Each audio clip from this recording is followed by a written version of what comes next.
Welcome to episode 12 of Ravscast, Tales from Mohawk Ed. This is a podcast for the advertising students at Mohawk College, but also for advertising students all over the planet. I will today interview alumni and great copywriter Adam McDade, and he will talk about his experience working abroad in England and also in different size agencies in Canada. Let's welcome Adam to the show. Okay, welcome to Ravscast episode 11.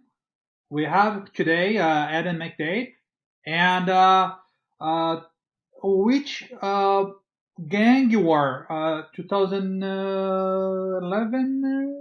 I think 2011. Whatever. What did Leo say? It was that one. Okay, so you were in the same class as Leo. I think Yeah, it's Leo. 11. Yeah, 10, something like that. Yes. Yeah, something like that. It's really weird because it doesn't feel like a short time, long time, but actually looking back, it's like holy smokes, it's like almost a decade now. Oh yes, it is. It's been a while, and I can see here. If I go to, I know when you start an internship here on uh, LinkedIn, so it's 2015. So it's still probably class of 2015 then. Yeah. Wow. Okay. 5 years. Wow. No, yeah, 5 years. Yeah. So going to the sixth year now. Yeah. It still feels so long, especially when this last year felt like 5. So yes, class of 2015 then. Mm-hmm. Cool. Yeah. So yeah, tremendous class, Eden. Eden is alumni from the program and is being work as a copywriter for all those years, and I'm super happy to have you here today. Thank you. Thank you. So to start, Eden, let's go back all the way to when we start. You have to have your internship to complete the program at Mohawk. And was I see that you have 3 months internship at Low Roche. And how was that first opportunity, and how was the preparation to have your first step into the industry? Oh, it was actually terrifying. We were all like, I partnered with John Kokoski, and Yes. yeah, and then we almost were in like a panic the whole time because you don't know what to expect, you don't know what's going on. It's a whole different world, right? Mm-hmm. There's whole different systems that you aren't used to and all that. So it was quite shocking. And actually, at that point, because it was Low Roche, we wouldn't know it because we were interns, but seeds of how it was coming apart, that the famous Mm-hmm. Low Roche and what it was starting to show. So we didn't know, but we were like, we need work. So we would actually uh, would bug and get some work. And we did. We got to do some cool stuff for like egg companies like Burnbrae and stuff like that, which is pretty shocking. Like when you're an intern and you immediately get put on a client you can recognize. Wow. And you're like, oh, okay, I can do like this. And then we worked with some Mohawk alumni. I know you did an interview with Kelly Finnemore. Yes. Yeah, him. And Matt. I think it was Matt was with him at the time. Yeah, they were they helped us out a lot. So I was really thankful. Like at that stage, hearing you will meet people, and you just naturally will end up finding almost like mentors, and they became almost like ours, and following through and showed us so much stuff. You grow in those 3 months faster than anything. Yeah, I say that the 3 months internship is kind of 2 years in college. Oh, it's nuts. Yeah. It's kind of a college every day, 8 to 5 and 9 to 5, and you're intense like times 10. Oh, yeah. So I think the college work is prepare yourself to go in as a junior, as an intern. But once you get there, you need to get it right away, isn't it? It's almost sink and swim, but you don't actually have the fear of sinking because Okay. they know where you're at. But it feels like it because you feel like you're getting judged extra hard. But honestly, you can get away with anything when you're an intern. Like you could pitch. Well, I think the best thing is they know of your inexperience, so you can go as crazy as you want. And Mm-hmm. they actually loved it. We had some ideas that they were like, this would never work, but I love the idea. Or stuff that were like, let's see if we can do this. Or we know we don't have any concept of budgets yet, but Mm-hmm. we love this idea, and the process of like that, those big ideas end up helping you with networking more than it does end up selling an idea sometimes.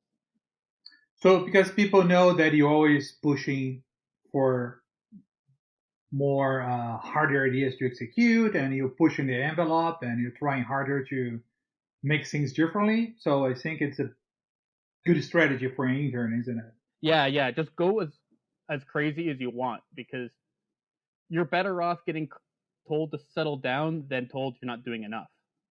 Okay. And I don't think I've heard anyone be told to settle down. So just go for it. Uh, I will come back to that on the final part. I will come back to that subject of the pushing hard Mm-hmm. on the ideas. So after that, you went directly to Cosette. So how was working at Cosette? It was You and John went together, or then um, you? John. I think at that point he went to Australia. Okay. Yeah, I think that was around that point he went to Australia for like a year or two. No, it was a one-off thing. Actually, it was through. This is how agencies usually work: is you know someone who knows someone, and you get in. So it was Kelly who knew someone at Cassette, and he just sent an email, and then next thing I know, a few days later, I'm at Cassette. So it was almost like boom, things are happening. So I see. How much percent you think is the networking and showing your book? If somebody say, "Oh, I have somebody super cool here," I'll send it to you. And 70%, unless you have like yeah, I think hmm, I would say 60, because your book gets more prominent and get placed a little bit further because you have okay. that connection. Hmm. Um, the I've seen many people come in through connections, and maybe their book wasn't so good or something like that, but or just wasn't received as well. But that connection, that initial connection, is what sells it, because especially at that level, it's where you're going instead of where you're at. So if they see your book and they're like, "Hey, you're going places," it's not about where you are; it's where they think your mind's at. I see. So, uh, yeah, I would say it's more about the networking. I think. It's kind of you get a validation on your work, Yeah. and people know that you begin to construct a reputation already, and that means everything in the business, isn't it? Oh, that's the weirdest thing, is actually starting a cassette. And so I started with I when I joined, it was two of the most famous creative directors, uh, Pete and Carlos. Uh, Huh? Carlos Moreno. Yeah. yeah, very famous, right? And Super good guys. Both are but excellent. at the time, I was like, oh, okay, I heard of them. They had names on tons of awards. But when I sat in that room, they had three of those reusable Metro grocery bags full Mhm. of Cannes lions.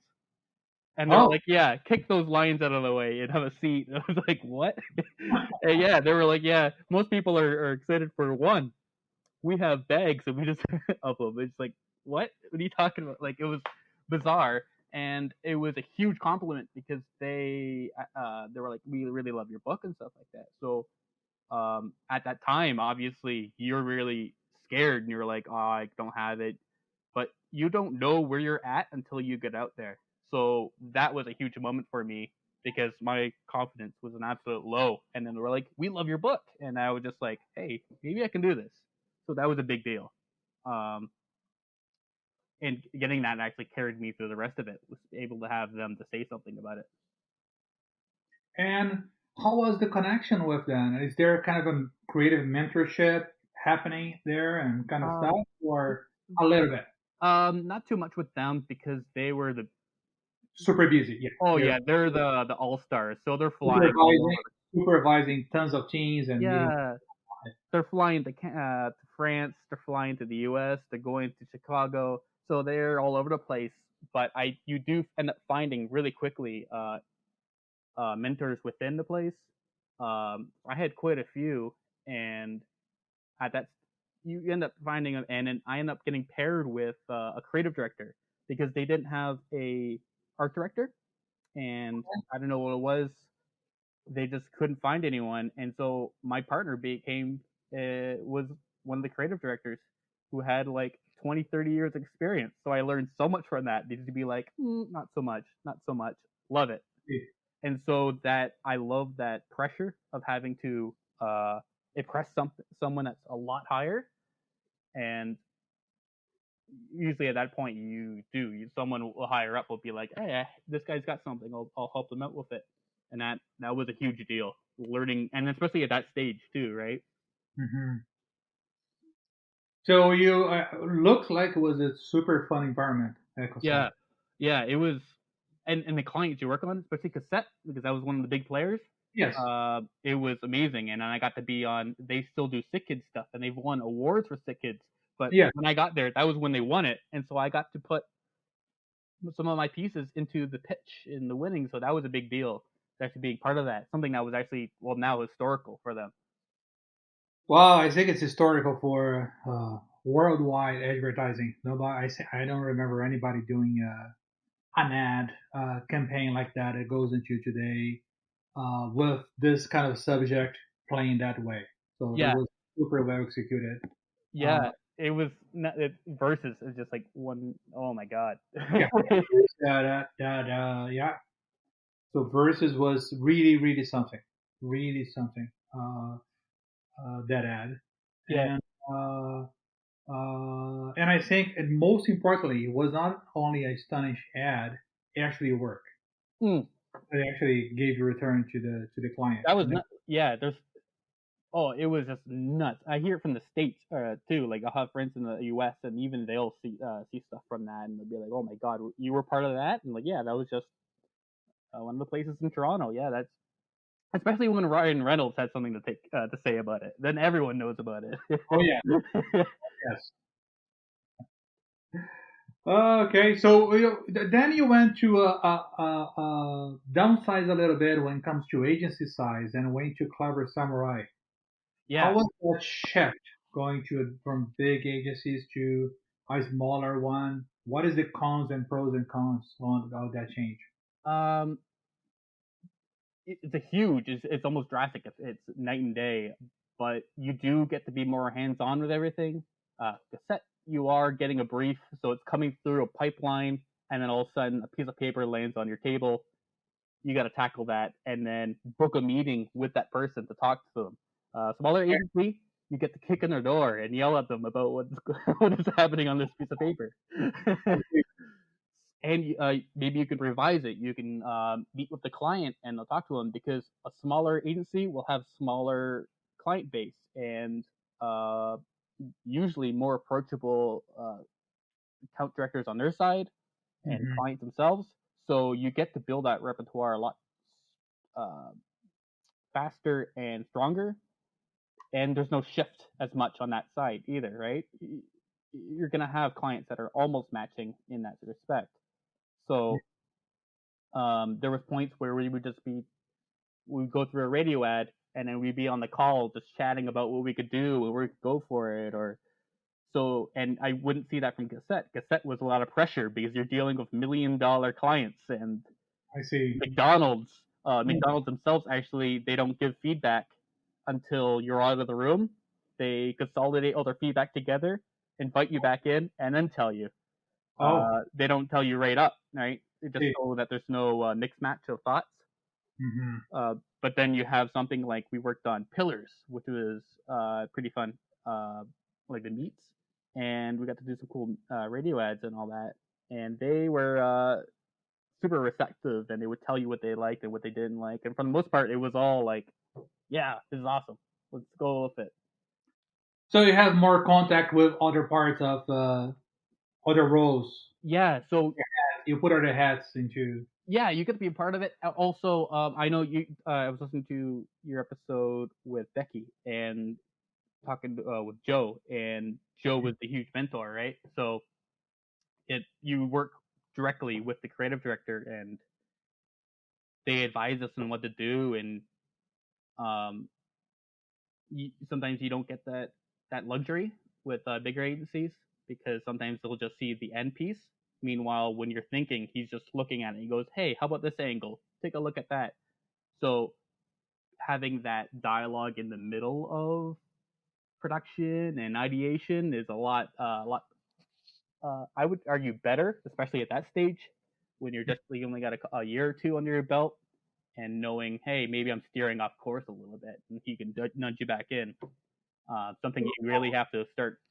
So, what do you would suggest a student in third year going into the business, like focus into getting into a big agency or focus into getting a smaller shop?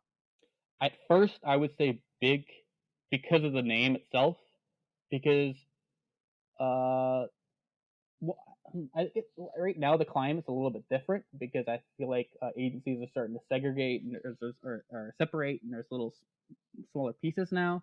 Hmm. But I think having that big name can get you in any of the smaller agencies. So if you do want that constant feedback, the bigger connection, the more hands-on approach, you'll get to those places. But at the end, they're going to be looking at your resume and seeing Leo Burnett on it or Cassette, right? So I think the first step would be the bigger agency, Okay, and seeing the processes and getting that, and also saying, hey, I worked on McDonald's or Microsoft or something like that. Like it's better to have those names and then trickle down a little bit if that's for your forte, I guess. I see. Because I see a lot of students like, oh, I'm gonna work for a while in Toronto, and then I will prefer to work local or something like that. Yeah, Some students, not all. yeah. There's in the business, but I can understand that too because I think Toronto is very daunting too, especially well, how many of Mohawk students are from Hamilton, right? They like that hometown feel. They're proud Ticat fans. They don't want to leave, right? So uh, it's nice to have that, but have that base first, because it's harder to go up. Yeah, it's very hard to go up later on when you've only been at smaller places. You'd be seen as that local guy, so it'll be harder to go back into bigger places, and it, it's just the optics of it. that's excellent advice, Adam. Thank you so much. Let's go then. 2016, you went to Traffic. Oh How was yeah. how was that experience? So the funny thing is, I followed in. I owe Osman Oh, Ramani, yeah, her yes. previous one, so much because I followed his footsteps so much, and he gave me a lot of opportunities. Shout out to Oz, uh, because the first internship was following him, who he did the previous year at La Roche, and so I did the next, Uh huh. and then he left Traffic, so they needed replacement, and I ended up coming in for that, right? So I ended up following him for a little bit. That place quite a was an amazing experience because coming from a small place to, I would say it's medium, but it punched up a lot because it had clients like Microsoft and Lego and Walmart and Nestle, which was amazing, right? So Hmm. that was, and the creative directors weren't as hands on as in previous cases. So it was really you trying your best and failing a lot and getting back into it. So that was where I think the brain muscles started to develop. Is where you really have to focus and know where you're at. The pressure is more on. Like you don't get the benefit of the doubt. You can't fail as easy. I see. Um, so, but that is a good thing because you want that. You want that resistance, and you want to be able to fight for your way up, right? So that was really the big point where I feel like a lot of my skills developed, especially Hmm. working on a lot more stuff.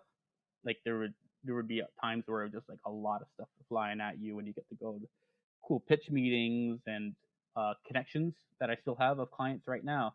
Um, that was a big moment. I feel like. It's funny how each place have a culture and have a specific method. Even though the outcome is creative work and professionally done, good craft, but it's amazing how I listen to all those stories and how complex it is, the match of personalities and sometimes the difference in workflows. And for some people works better, and for others they hate the place. And Yeah, it's good to see that you found it very interesting the way they work there. yeah. I think one thing I would advise people looking into agencies is look at their social. A lot of times I'll look at Instagram and be like, that place isn't posting about what they're doing in the office. Like, most agencies are minded to who's looking for them and who wants to be part of it. And that's a place you kind of want to go for, someone who actually wants their employees to be happy and uh, full of free Friday lunches and stuff like that. So um, a lot of times I look at the Instagram and feel, and I get the feel from that. Hmm. And sometimes it'll be a deal breaker if there's nothing on there. It's like, whoa, what's going on here? But if you have one like Traffic, who was constantly posting about like the cool events and stuff like that, what they would do, they have a medium, so they have people to do things, but you're not drowned out in the noise. That was what was really nice about Traffic.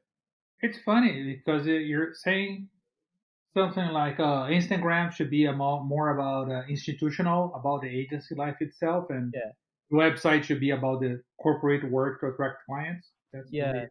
I see like a lot of people do that. I think some people confuse it. You can blend the two, right? But um, agencies are minded to knowing to using social as their uh, network outreach. It's also a reflection of the social media work that it will do for your place. So it becomes kind of an example of what they do too. So they need to be excellent on that kind of stuff. Yeah, right. Social media is a communication. So if you're not communicating with both sides, then that's not real social media, is it? You're just yelling one direction at someone. So tell me about one work that you did there that you like it a lot at Traffic. Traffic. I got to work on some big ones, but um, at that point, I was starting to build. Like I was looking at building a book, and so the one that sticks out for me there is an idea that became pretty big. Um, and that came from just talking about so it was for Guinness, and it was amazing, right? And Guinness Canada, which isn't like, people who love it, people who don't absolutely hate it, and there's some people in the middle. um Polarizing product for sure. oh yeah, and I like. well, it's really different, right? And especially with the shipping over to Canada, it's a whole different taste experience. But um it's in this weird situation. So we came to it was just actually talking with other people that we end up coming to the insight that we were all able to remember our first beer. That was so sorry, you actually remember your first beer, usually, sometimes you don't, or you, you remember your first Guinness. And many people did. They'll remember the first Guinness because it's so distinctive. And it all came down to actually just talking about it. It was sitting on a table. It was me and the art director at the time, Francine, who's amazing. Uh, we were talking about it, and just like, I never had it. Well, I remember my first time. Hold on a second. And that's where it came from. So we came to the idea of like, not many people have experienced the first, and we put that out there on social media and being like, have you remembered your first Guinness? And we got such a reception that freaked out the client. They were like, I wasn't expecting this from social posts. And so that was the campaign I was most proud of, because we came to a point where we found something that insight that was very uh, I guess not touched upon, and was almost distinctive to Guinness in Canada, is that you could remember that beer. Like, can you remember your first Canadian or specific Budweiser? But Guinness was very that thing. So that was really cool to be able to get to that and actually get the feedback from client and being like, "Hey, we love this." and seeing it online and thousands of posts. So that was really cool. I will tell you a story of a McGizzon story. So, first of all, that's a great idea that you had on the. So, work on that client. First of all, before telling my story, so was the so you had to actually develop a whole campaign and Social idea. campaigns, because the problem is Canada, a lot of big clients, they just have social because they don't want to put the budget in Canada. But we Hmm. were able to match that because of all uh, the back and forth they were able to get out of this, like actually communicating with their Canadian clients and stuff like that, and that was really cool. Can you tell us again the details about the creative and how was that campaign? So what happened is we just asked people was if first maybe people would tell us. Even some of people that are into advertising got their name onto it. We turned it into like their stories into social media posts like on Instagram and Twitter, but then took those quotes, the shortest ones, and turned to wild postings. So we were able to put it into real life all over Toronto and Calgary and make wild postings of all these stories of the people's first uh, PG stories about the first Guinness. It had to be something nice, but which we had to filter a lot of, but it became something that was really cool. Like it branched out, and then people started talking about it in the actual comments, where like people telling their story. Goes, yeah, I was at that pub. Oh, I remember that place. Yeah, I had that Guinness. So it became really cool, and it became almost like a dialogue onto it. And if they put more money into it, we could have extended the longevity. But apparently, on the back end, it did really good. The amazing thing is, my first Guinness was here in Canada. Oh And yeah. we still have at a time. So we have a beer called Caracu and another one called Mouse Beer. Hmm. They both are dark beer, but not the same. It's kind of a different one, more adapted to the hot climate. Right. When I came here, I used to go in 1999, my first year in Canada. So 20, it will be 22 years ago.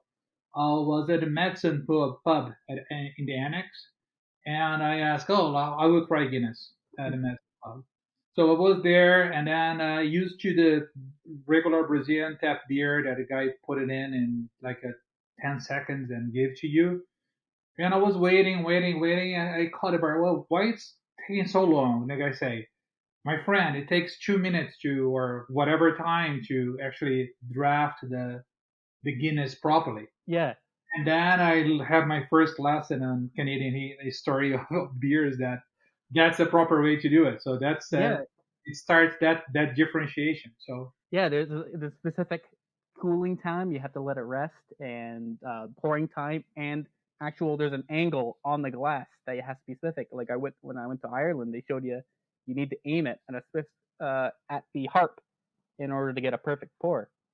Uh, but I think the idea of it was really cool because just like this, it's coming from just dialogue as a consumer instead of as a marketer, and I think that's really important. It's like some of the best ideas were just talking about what's it like for you to be hmm part of it, right?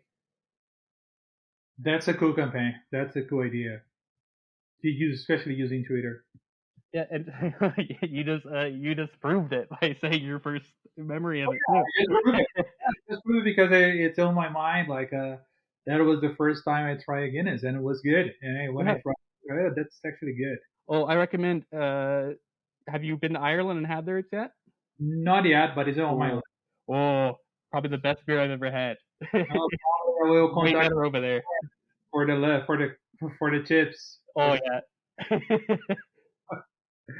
all right. So how was the change to Union? Union. So that's the one in Scotland. Uh, Yes. So tell me about changing countries and moving, and tell me about that, and then come back. So tell me about those last 3 years, like 2 years and a half, two, uh, 3 years ago. Yeah. yeah. So that came about just because I found out. So, tip to anyone who's looking to go abroad: Canadians have a really good advantage of a working holiday visa, which you can go to almost every country and work there for maybe 1 or 2 years. Uh, and it's usually pretty cheap. Like the rate of whatever it is only maybe a couple $100, and you can work there. That's it. It's great. It's easy. Some up to age of 30, some up to 35, and some like the UK will cover your health insurance and all that stuff, so you're safe, right? The trick is obviously finding a place. Um, if people are looking at London, you'll have no problem. There's so many agencies in London, but I was interested in Scotland. Mm-hmm. So getting there, that was the scary part. Luckily, with the experience back in Canada and just reaching out months prior, I think even half a year prior, I was able to reach out, landed without even having a job, went up to Scotland, and they said, "Yeah, come in for Interview. interview." And he's like, "All right, you're in, solid." And now, huge relief, obviously, but and um, as a Canadian, you get a lot of benefits. As people like trust you a lot more, and they'd be like, "Oh, Canadian, yeah, get in here. We want a Canadian here." Okay. And so uh, they took me in pretty quick, which was fantastic, um, and Is very it unlikely. about union in Canada and getting you there, or was directly contact Oh, them? so it's not related to the one in Canada. It's its Oh, own tiny agency. Um, and so it was just direct to them. I sent a direct email to their website. I went through. The thing about Scotland is it's very, very small. Like, you think Canada as an industry is small, or even Hamilton. I would say the industry of all of Scotland is about the size of Hamilton's ad agency I or see. industry. It's very, very small. So there you have a pick of very small places. And so this is Wow. the number 2 place, I believe, in ratings for awards. Um, and getting that was like bizarre. Edinburgh. Yeah, Edinburgh. Yeah, yeah. Oh, it's Uh, an amazing city.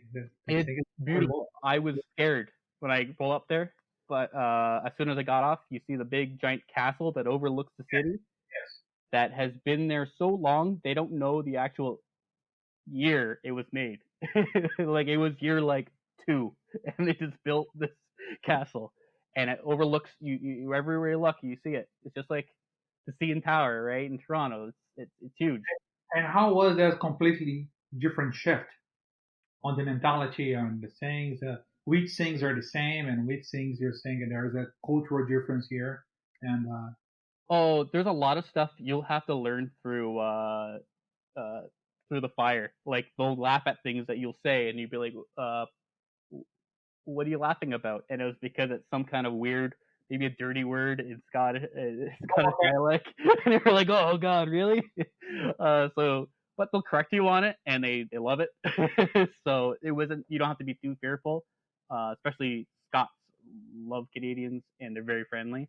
So I lucked out on that, and that's why I picked Scotland. One of the reasons.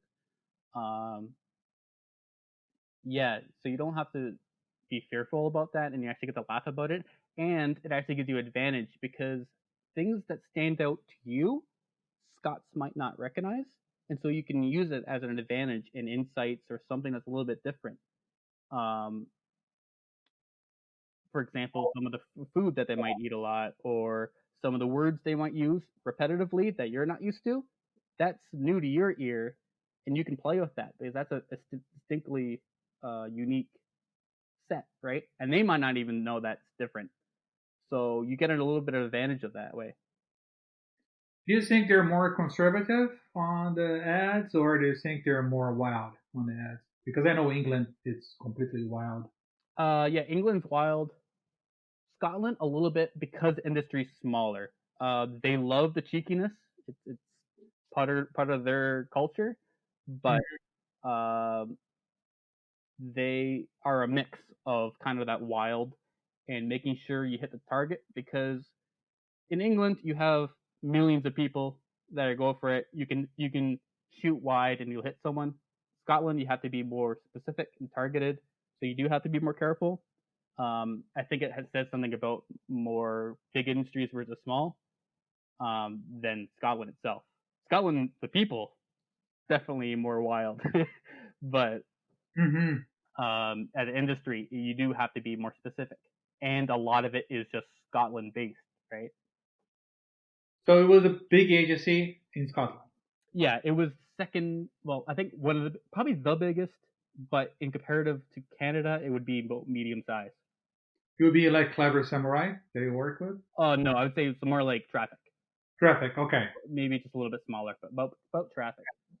like Traffic. Yeah. Oh my God, I'm jealous to work at that place. I when I had the opportunity, I work in California too, in the U.S., and for me, it was the best experience to have this completely different shift on my mindset and I think that one thing that people are intimidated by is that they think it's not possible, but I can testament that it is very possible. When I was over there, I met many Americans, many Canadians that all were no problem finding a job. But I think you need to be below 25 and part of the Commonwealth countries, isn't Yeah, it? so it Good. depends on the country. Um, but as like Canadian, you get I think the second most like the widest option. I think New Zealand gets the first, but you basically could throw a dart on the map and you can go there. Uh, I know most countries are up to 35, so I was even looking into going to 35. Germany. Oh, Yeah, cool. so I was thinking of going to Germany, and I think that was for 2 years. Uh, look online about that information because different countries have different rules. Sometimes you can't work at a company for more than a couple of weeks. Um, but England, they don't care. Just go. Which is great because London is so revered, right? Hmm. Oh, this is definitely something that I would recommend to all the students to have a time abroad. It will make you a better person overall, and your work will be more diverse. Oh, Diverse. oh, you get so much, and especially London, you work with so many people, so many like even in Scotland, I worked with Australians, New Zealanders, a couple Americans, obviously many English, and a couple French, like a lot more than I actually had in Toronto. Um, and so you get to experience all that, and then that network extends, and then you're like, hey, I know some from France. Maybe Hmm. that can carry over, and you can go to France next time or something like that, and you can do that till 35. Just keep doing it. I will do it for sure. Oh, well, and how was at a time then you have to come back here? Was the pandemic or what happened? So my plan actually was I was gonna do a second working holiday, and I was gonna go to Japan. Oh, Uh, and I was like, good. hey, the Olympics is happening. I was gonna go. It's a year. Why not? And then I got home from the holidays. Word of COVID happened, and then all of a sudden, shutdowns, Olympics canceled, nothing's happening, and so every plan stopped all at once. Then you decide maybe it's way better to come back and Yeah, I had to just like sit because I have friends that are still in the UK, or have returned, and they said it was. Well, there's no honestly at this point of this pandemic is no there's no point of being there. You don't get to go out. There's no meeting other people, I see. right? So you're not doing anything different than you are right now in your home listening to this. So um, there was no point. I was actually looking to it. Like right now, I was hoping to be going because I got a job offer to go back. Oh my God. Yeah, some people back in Scotland, they were like, "Yeah, come back. We have a job opening for you. It's a great place." And nah, I was like, with this way, like I don't want to be stuck in an apartment just in a foreign country, just cause. Oh, there's a specific time for everything. I think in life, there's a time that you don't care about those kind of stuff, and then there's a time like, oh, I like this better now. This is Yeah, time. you have to feel it out, right? That's the one thing is I didn't have huge plans. I didn't expect anything, but I just went for it. And I think that's the thing because you can't if you're looking for a job in another place or somewhere that's very mysterious, It's you're better off trying and failing than not trying at all. I agree. And it's not costing you either maybe nothing, anything, or much. Like you apply and you don't get a job. Oh, okay, you spent $100 on a chance, like to do something amazing, and Yeah, I haven't seen anyone fail at it. So my nephew went to work in London too with that, but he was a cook at the hmm, time. So he's a software engineer now, but at the time he went to work as a cook and he loved it. So it was a great experience for him. it's totally worth it, because later on in your life, things start settling down. Maybe you have family and stuff like that. It's a little harder to transfer an entire family over.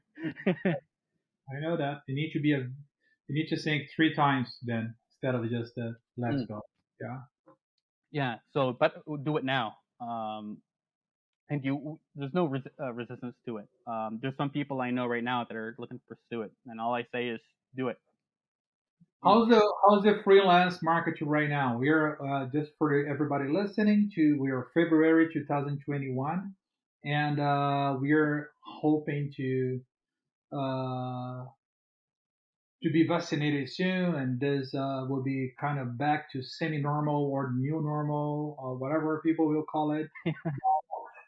But I need to ask you, how is the market now for the freelancing work? And I hear from some people that it's even better. I hear from some people that Yeah, it is a lot better because people are so uncertain, right? If you don't have a budget to say, "Hey, I'm gonna last until the end of the year," then you're not gonna hire someone on full time.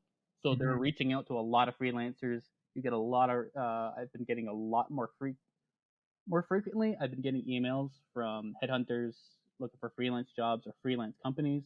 So it is booming quite a bit uh, because of that uncertainty, and because I've noticed agencies are starting to fragment, that they're starting to create their own health sector.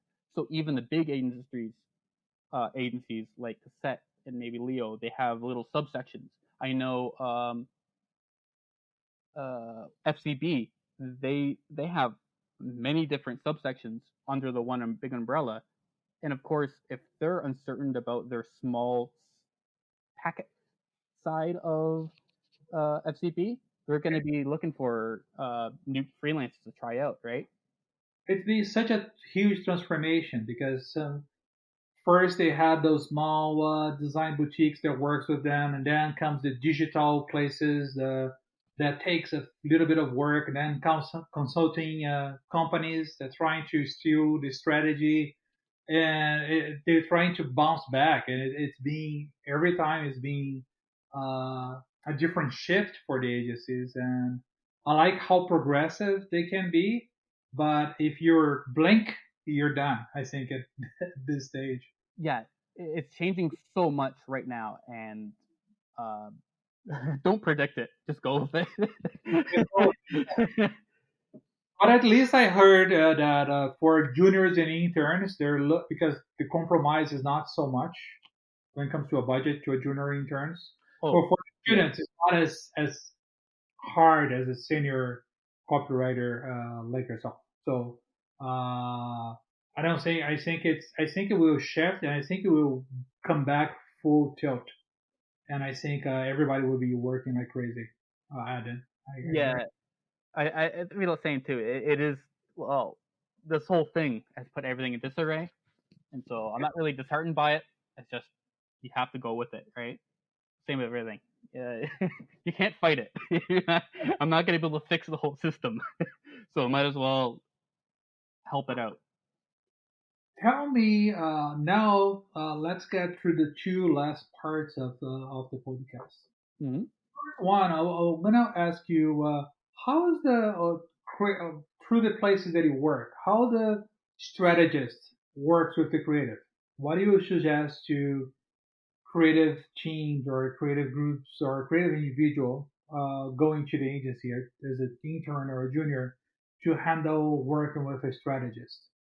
Oh, strategists are great because so they're a blend almost. They're like curious creatives but business minded. So often we would do things to investigate, and the creative person would end up coming along just to find things out.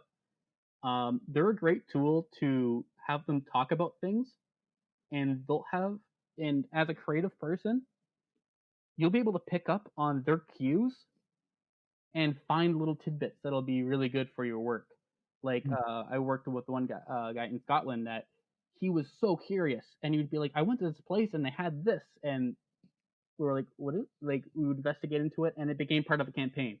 Like they have that business mindset, but have all this resource that you can bring from. So I think the best thing is just meet with them, have a drink with them, bring them into your to your like Yes. have a concept stage. Yeah, just bring them in, and most time they know to let you like brainstorm it out. But they'll throw something in and be like, "Hey, by the way, this cool thing happened," and then it'll be like, "Oh my god, that's amazing!" Like they're a great resource to just leech from, honestly. Uh, uh, Great to hear from you, Adam, because there's a lot of like Guinness. There's a lot of polarizing about the strategy mixing with the creative.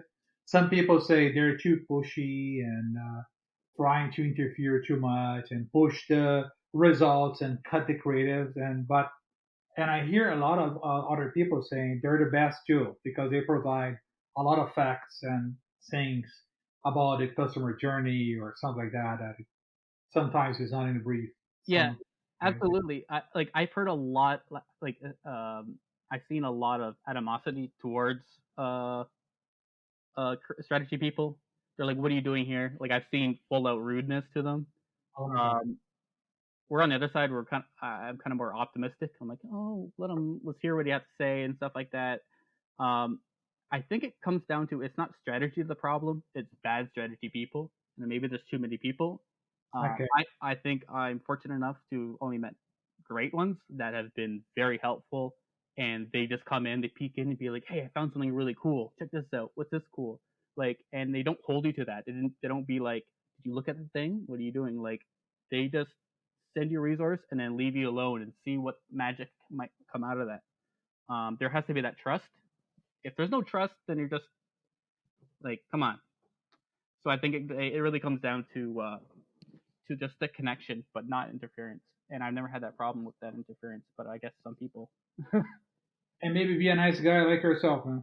Yeah, yeah, you really just be optimistic and listen to them. Like hear them out. Even we have people. Even if you have like a bad creative person, just listen them out because you never know what nugget's gonna come out of that.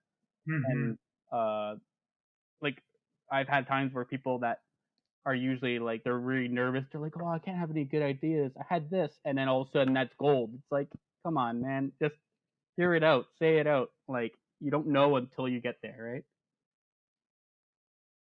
What do you recommend to second, and third year at Mohawk students that are thinking about going into copy? What kind of suggestions you'll give to them as so many years in the industry now? If you could come back and say something to yourself or say something to the people who are in the class, uh, read more books or read this and this or try more to exercise this or be better at art direction too. So what are your thoughts? I think one definitely read. Uh, if you don't read, just read. It helps maintain that that skill level and seeing where it can happen. But the problem is, I think people try to think. I used to overwrite and try to compete with like books I was reading, and the the person you're targeting for the most part is someone who's just your average person. So they're not you don't have to go into complicated words and stuff like that. Um, so I wouldn't go too crazy with it. And honestly, I think the best advice I'd give is to try to learn another language because I think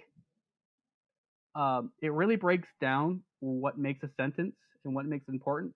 and what you can take out and what you really can add that just makes it better and doesn't make it flourish too much.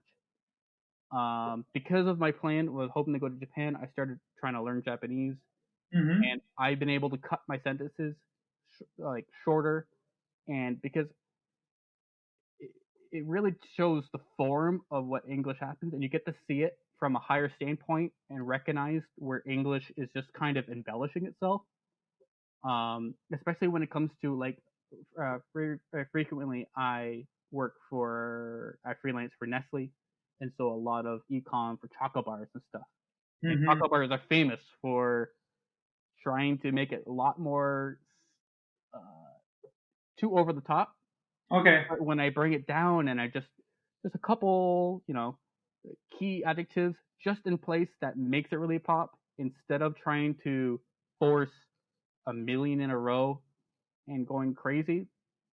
Um, you really start to realize that the English language can be a lot be more simpler. And so the best way to do English language is to learn non-English and learn their form. Like I that has been the biggest game changer for my writing itself. And I highly recommend it. And there's easy ways to do it now with your phone. Duolingo or something like that. Duolingo, there's like Lingo Deer. I highly recommend Lingo Deer. That will be my recommendation. Okay, that's cool. All right, so tell me now, getting to our final part of it, what is two things, your fondest memory at Mohawk or memories? What do you remember that you like always like to remember from your days at the college? I think it's because at that point you were pushing so hard and it feels like things are failing and uh, you really put your blood, sweat, and tears into idea and stuff like that. But at the end of the day, you take all of that and it's you and a bunch of people just maybe down at the cellar, just having a pint and talking about your ideas, and you realize the thing you've been beating yourself about is actually better than you think. In your own mind, you can do a million things. You can make it less. You can make it greater. But when you put it in front of another person, especially a creative person that can understand where the insight is, that's amazing. And I think some of the best ideas have been just, well, it doesn't have to be drinking, but it can be just meeting with other students and just talking with them. You don't get that luxury in an agency as much. They're busy. As a student, yeah, they're busy, but at the end of the day, you're still hanging out and having a beer. Many people have lives and wives and husbands and kids to take care of. They don't have that time to sit with you and talk about those ideas. Those are the best moments. Is just being me, like, hey, that's amazing. I can use it in my book. It's so relieving. Hmm. You get to build those relationships. It is those moments that made Mohawk great. Is just um, and there's no like huge competitive like, oh, my idea is better than them. There's that feeling of we all are getting through this together. I want to make you better. Um, so that was probably my favorite part, is just that communication and that communal aspect, just being able to share all those ideas and making each other better, and actually overhearing and be like, "That's great. We should do something like that," and just yelling at each other, being like, "This is amazing." Uh, Hmm. you're not going to be able to get that repertoire with in the industry. So I highly recommend chat with the people. Don't just be going home after the end of class. Talk with the people. Like, this is your chance to really see where people are at and getting yourself out of your own mind, because you're gonna probably downplay your own ideas more than they actually deserve to be. So you need to get them out there and let a person that actually understands the thought process have a say in it first. Wow, that's great to hear. Because it's those critique sessions at the beginning, the feedback session on your work, what you guys did in the beginning is not easy for No. you. Oh, it's very deterring, but it's like you have to put it out there. But it's funny how some classes there is this sense of I would say there's three different types of classes there. There's a classes like you guys at the time that everybody was helping constructing each other to be the whole class be good. There's a class that automatically break down into the amazing students, the students trying to be better, and then the students that don't know even where they're there. So Yeah. let's say that. I see They're all that.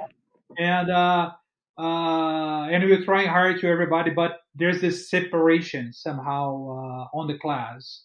And some other classes, it's hard overall for everybody.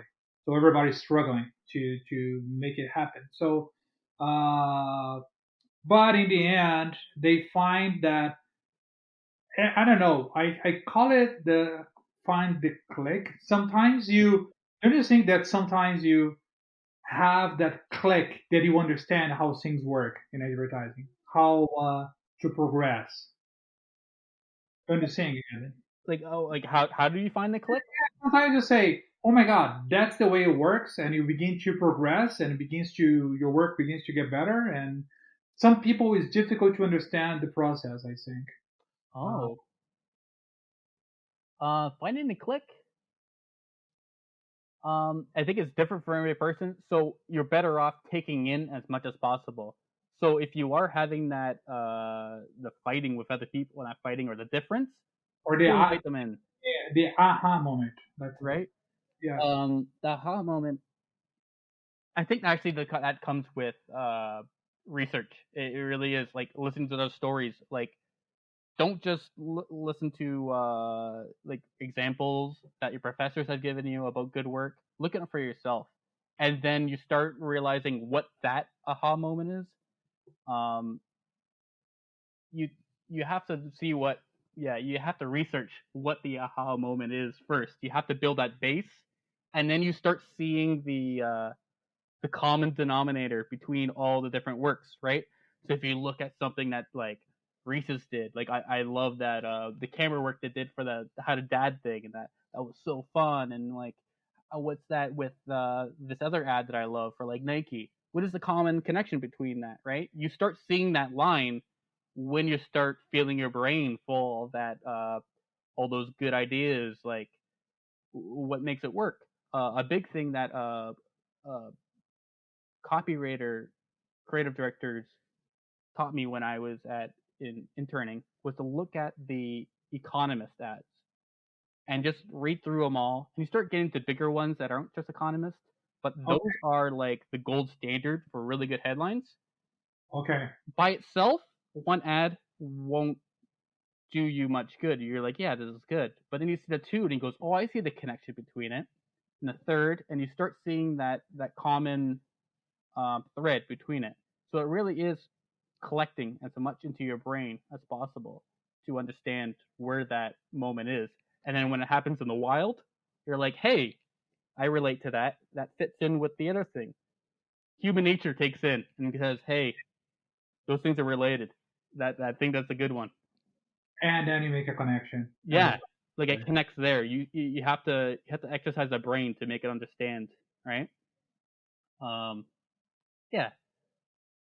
Uh, And then seeing I guarantee you have received emails and saw hundreds of junior books from different colleges and different places. What is the overall, you say, the common mistakes and common stuff that students shouldn't do on their books? um, diversify your work a lot more because I think that, a lot of stuff will focus on like a little bit too specific in one area. What do Like you mean? like they'll be like all print because they want to show off their headlines, but it's like not always your work isn't always going to fit into one media. That's why I think it's a really good idea to create more campaigns. I wish I did that more. I wish I expanded my intern book a lot more into campaigns. That way I could show how this one idea, if it's a good idea, it will be able to expand into different methods. And don't force it. Like make sure it works, right? Or else it's not a good idea. Hmm. It is trying to make it bigger. Sometimes maybe it is a one-off. Like I've had a couple of those, but make sure I see very few campaigns in books. I'll see a Oh, one-off where I'll just be I did a cool series of print ads. Like okay, but did it work in other things? Would it work in like any other method? Um, Also, I haven't seen anything in any new media. Like I see stuff that's a couple years off, but I haven't seen anything on TikTok. But TikTok's huge right now. mhm. How come I'm not seeing anything on live stream? I'm huge on live stream, and I see nothing about that.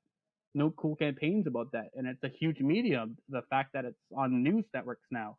It is. Um, so I do like spread your work as far as it can go, and do different pieces. It's not always going to fit, but try. Like you're better off and then failing. Try Yeah, I understand your that. best. And what else you say when you interview a junior or a student or something? What other stuff happens during the interview that you say, "Oh my God, this shouldn't happen," or "This was bad," or something that they said or act or Uh, don't act pompous. You'd be surprised how many people have been very it seems arrogant even when I'm interviewing them. I've had that happen many times. Um, and a big part of the interview is your relation with that person. Um, I know in a previous episode, I think it was Leo mentioned they've already seen your book. They yes. want to meet you, Hmm. be you, and hang out, chill out. Like it is they like your stuff. You're there for a reason. They want to know that they can be with you day to day. They want to know that at the end of the day, when everything's all the fires are put out, and you guys are having some 9 p.m. dinner together, that you guys have stuff to talk about that you can relate. There's a reason why culture exists in an agency because they all relate in some way. How do you fit into that? And that's what they're trying to find out. So just relate. And a big thing is ask questions, make them up. I have so many compliments about interviews because I just ask questions, like constantly, like bugging you, like, so what's it like? What problems do you have with that this place?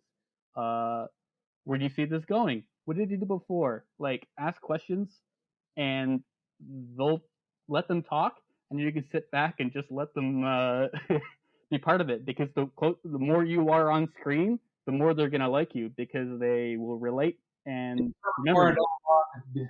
not a monologue of Yeah, people. let them talk by asking them questions. That's a huge. I had one person that said, "Are you interviewing me?" I asked them questions because I got them talking for so long. They're like, "Oh my god, I have to go." Like, what did he do? And it's yeah, I've asked questions because if you're curious, it says many different things about you that you're interested into it, that you want to know more, that you want to be part of it, that uh, there's more in store, and that when it comes down to just you and them hanging around the coffee pot, that you guys have something to talk about. Do you think this kind of arrogance when pompous when showing the book is kind of a generational thing? Uh, Generation? No, I think it's honestly school because you see it's university students. Oh, Most of the time, it is them that think. not our business. I have like met with many of them, and they feel like they um, are expected to have the position, and it's like, okay, or uh, I don't know. I guess it's just a different. You need to say the name of the school. Let's Uh, say the specific school. oh, it was one time with a McMaster student, and I was like, "What? Why are you being like this? Like this is nuts." And it's because they took a marketing background, but they didn't know what an idea was. They didn't know the basics. They didn't know how to create things, and they expected to get hired onto the job off of just memorizing textbooks. But you can't come up with an idea memorizing the lines of a textbook. I guarantee you that you cannot. Yeah, no way. Like, and I've seen it a lot, and I don't know where it comes from, but But be fair with the McMaster marketing program. They're a good marketing program, but I don't think it's a completely different perspective than an advertising program. I think. yeah, there's a clear difference, and I think there is one thing that I see often actually in the UK that is different than I see in the North America is they call their creatives creative. Here we have art directors, copywriters, and then it's not until they get to the industry that they start realizing there's a difference and where their part is and where partnership comes in. And I Mhm. think um, it's a weird thing coming from universities where it's just one person creating it. Mhm. Um, and I think there's a big difference that's coming across the sea is that difference, and you see it on the resume and stuff like that. There's no copywriter, there's no art director, there's no designer. It's just Cool. creative. So they're being too broad. It's really strange. Hmm. That's the first time I'm hearing that. It, But yeah. I think it's an emerging thing. I had to tell some great students that stayed with us in Scotland.